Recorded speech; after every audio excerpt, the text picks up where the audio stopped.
Assalamualaikum warahmatullahi wabarakatuh. Selamat pagi menjelang siang. Mudah-mudahan kita semua dilindungi oleh Allah Subhanahu wa taala. Sebelum memulai pembelajaran, jangan lupa klik absen dan submit. Nah, sebelum ke pembelajaran hari ini, Ibu akan menjelaskan dulu hasil ulangan yang kemarin dan hasil video yang sudah kalian buat. Sebelumnya Ibu ucapkan terima kasih kepada siswa-siswi yang sudah mengerjakan dan mengirimkan video hasil karya kalian. Namun, ada beberapa yang harus Ibu koreksi. Yang pertama, sebenarnya di dalam video itu masih banyak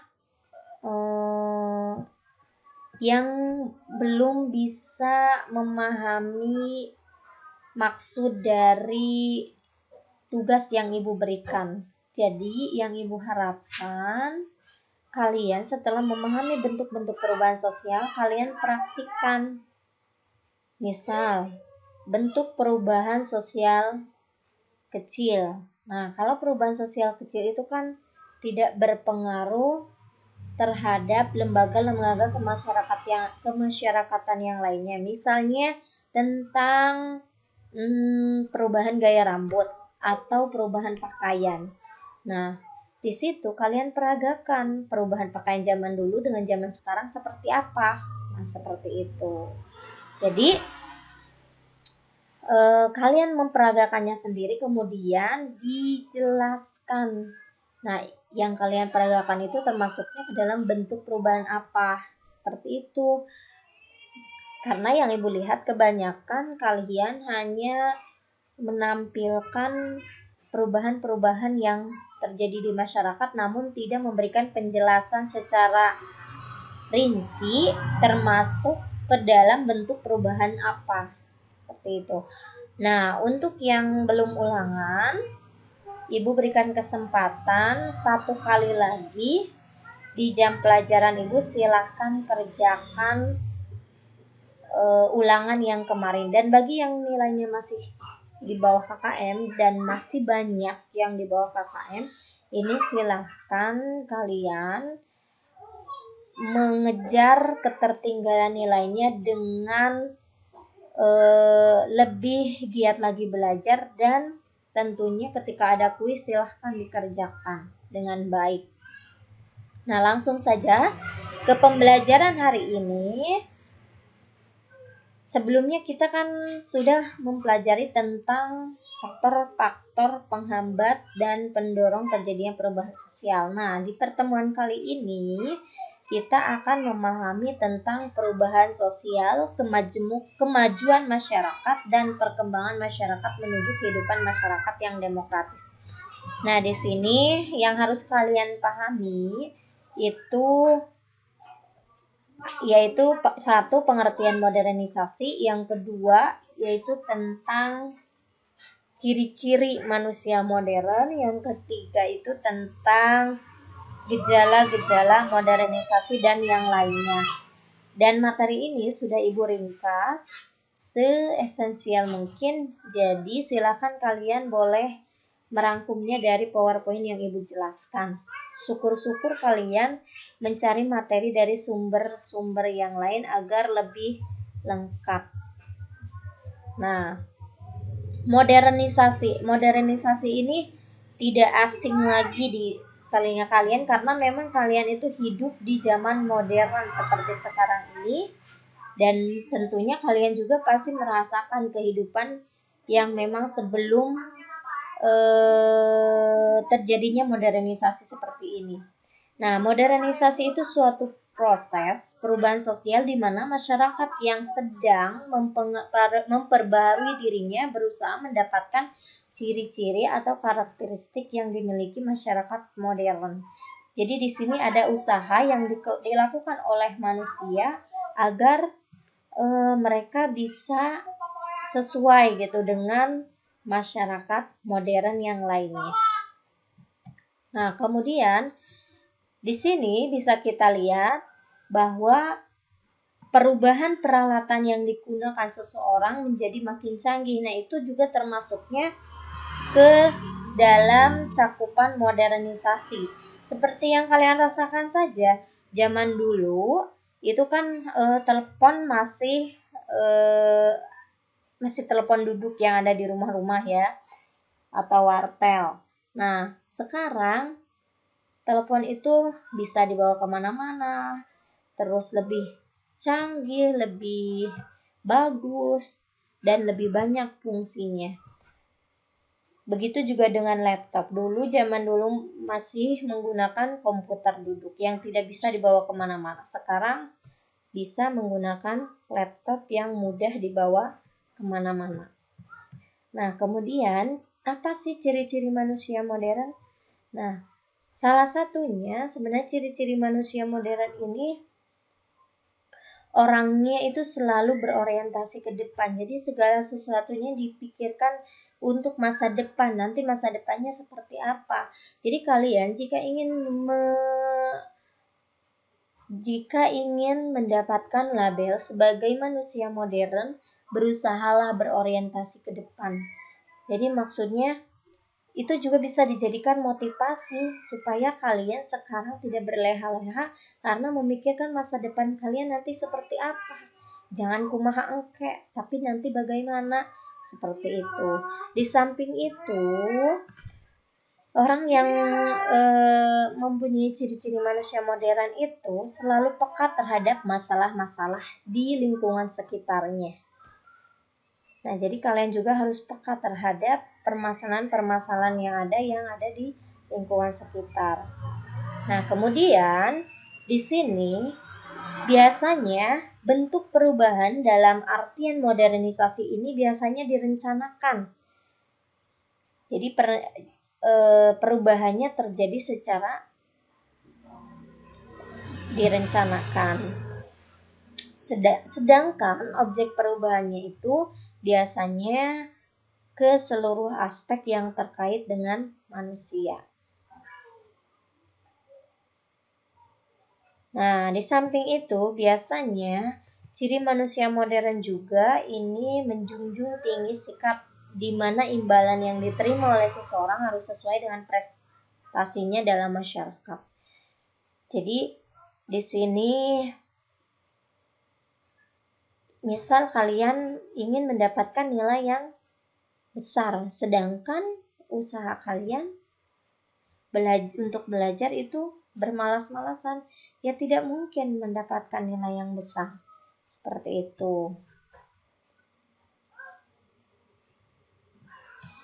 Kemudian karakteristik modernisasi. Nah, karakteristik modernisasi yang pertama, modernitas telah merusak ikatan solidaritas sosial yang melekat dalam kehidupan masyarakat tradisional. Ini jelas ya. Jadi dengan adanya modernisasi, manusia itu kan lebih individualis, sehingga ini merusak solidaritas yang ada di dalam kehidupan masyarakat tradisional. Dan itu mungkin kalian rasakan sendiri. Kemudian yang kedua, terjadinya ekspansi pilihan personal atau personal choice. Jadi di sini dengan adanya modernisasi, masyarakat atau manusia itu mempunyai kebebasan untuk memilih sesuai yang dikehendakinya. Dan yang ketiga yaitu terjadi peningkatan keragaman keyakinan. Mengapa demikian? Karena di sini semakin mudah untuk mendapatkan informasi, jadi semakin banyak keyakinan-keyakinan yang ada di masyarakat. Dan yang terakhir yaitu terjadinya orientasi ke depan dan kesadaran atas waktu. Nah, ini juga merupakan ciri yang sudah Ibu jelaskan tadi, bahwa orang yang dikatakan modern itu selalu berorientasi ke depan dan kesadaran atas waktu. Jadi dia akan lebih memanage waktunya dengan baik, seperti itu. Nah, kemudian apa sih syarat-syarat modernisasi? Syarat modernisasi yaitu yang pertama, cara berpikir ilmiah. Jadi orang yang modern itu berpikirnya selalu ilmiah. Beda halnya dengan zaman dulu gitu. Kalau sekarang kan segala sesuatunya bersifat rasional ya. Gitu. Terus kemudian yang kedua itu sistem administrasi negara yang baik dan benar-benar mewujudkan birokrasi. Jadi dengan adanya modernisasi di sini juga jadi sistem administrasi negara itu semakin baik. Misalnya dalam segi KTP. Nah, KTP juga kita kan ketika membuat itu tidak bisa double, hanya satu. Itu kan salah satu tanda administrasi negara yang baik. Terus kemudian sistem pengumpulan data yang baik, teratur dan terpusat pada suatu lembaga atau badan tertentu. Ini juga masih ada kaitannya dengan poin kedua. Yang keempat itu ada penciptaan iklim yang menyenangkan terhadap modernisasi. Tentunya kita dengan adanya modernisasi ini kan suasana itu lebih menyenangkan karena segala sesuatunya itu dipermudah gitu.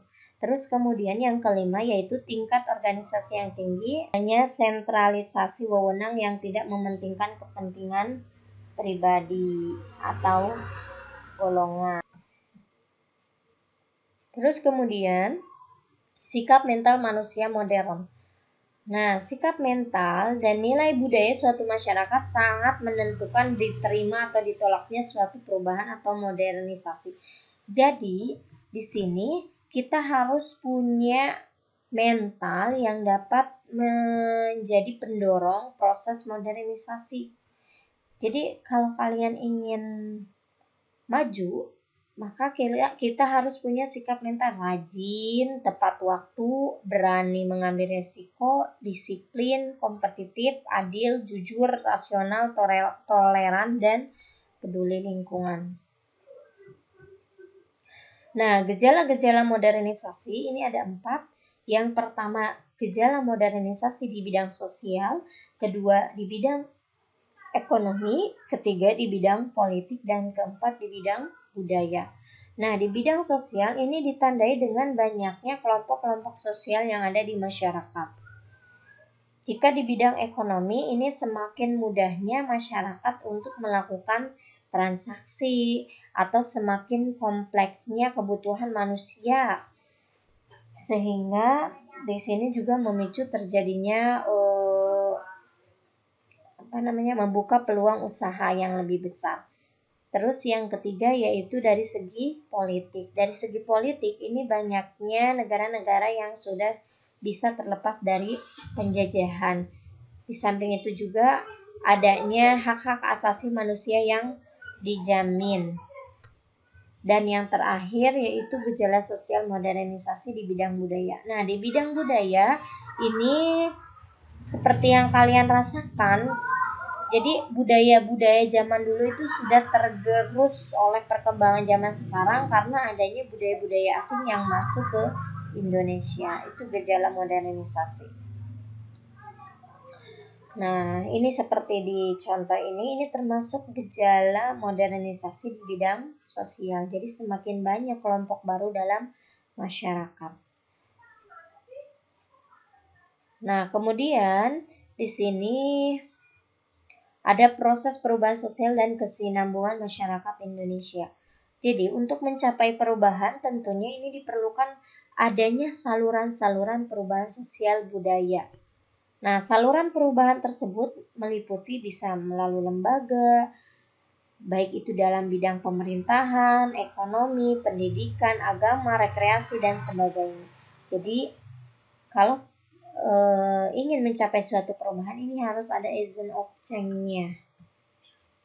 Nah, itu saja yang dapat Ibu sampaikan. Mudah-mudahan bermanfaat. Kurang lebihnya mohon maaf. Billahi taufiq wal hidayah. Wassalamualaikum warahmatullahi wabarakatuh.